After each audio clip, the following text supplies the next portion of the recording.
If you're at this event, you picked up one of these buttons to wear proudly and show your support for Newton's innovation.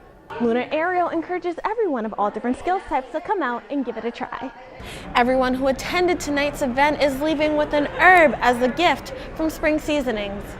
Hunters for the hunt are selected through a lottery. 2,500 will apply, but only 200 are selected. This year's hunt will last 4 days and expand to almost 4,000 acres, including 93 South. Creating opportunities for those who are often overlooked. Mariana Judy, who is a former teacher, created the business Tag Team Kitchen to give her son Ben a place to work. Once I realized that my son had a real talent in the kitchen too, and that he was struggling to get employment, I thought, this is the time to do this. I've left the classroom. Let me see if I can put a business together that will give him a sense of purpose and use his skills, because he's a talented guy. Ben is on the autism spectrum, but doesn't let anything stop him from achieving his goals. Mariana says Ben has had a love for cooking ever since he was young. I have pictures of him standing on chairs by the stove, stirring when he was like 3. Ben says he enjoys working in the kitchen, especially. I like to make dough. I like using mixers. This crust was made fresh yesterday and is now being sold at the Riverdale Park Farmers Market. Tag Team Kitchen also sells their products at the Kensington and Olney's Farmers Market and plans to expand in the near future. We love the farmers markets, so we're going to stay there and maybe add some more. Tag Team Kitchen has been in the business since 2016 and has sold over 4,500 crusts and can't wait to see what the future holds.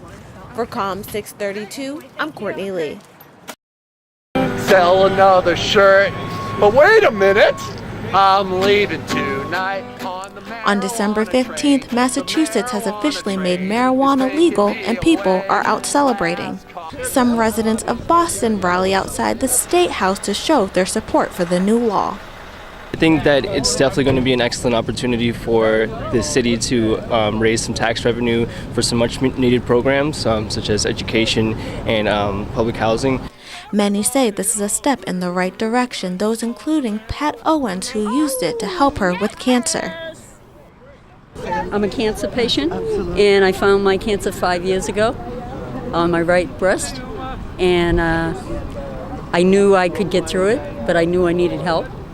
Even though marijuana is now legal in Massachusetts, there are still some laws. You can't smoke outside, you can't smoke and drive, and you have to be of age. Like, are you 21? We're not giving out to children. It's not crazy or willy-nilly. There is a protocol involved. But some say this is only a small win to a bigger issue.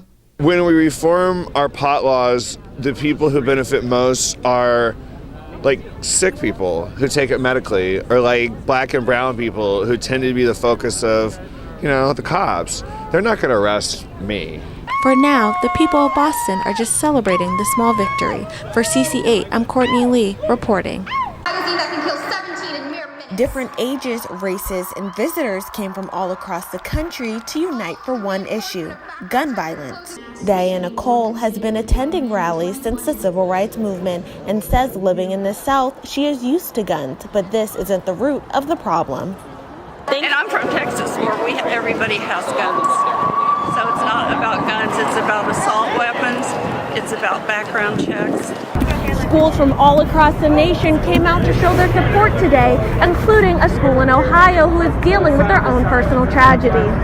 Our school was hit pretty hard this year by some senseless gun violence. Fort Hays High School in Columbus, Ohio is grieving after a student was shot and killed, and some faculty from the school wanted to show students that this doesn't have to be their reality. And to also empower our students, let them know that they have, power to change things.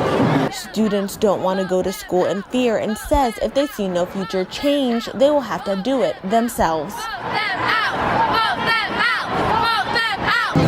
Honestly, we shouldn't have to go to school and fear that you might not go home and see your brother or your sister or your mom or dad ever again. My generation has adulthood literally being handed to them. So either they change their minds about gun control, or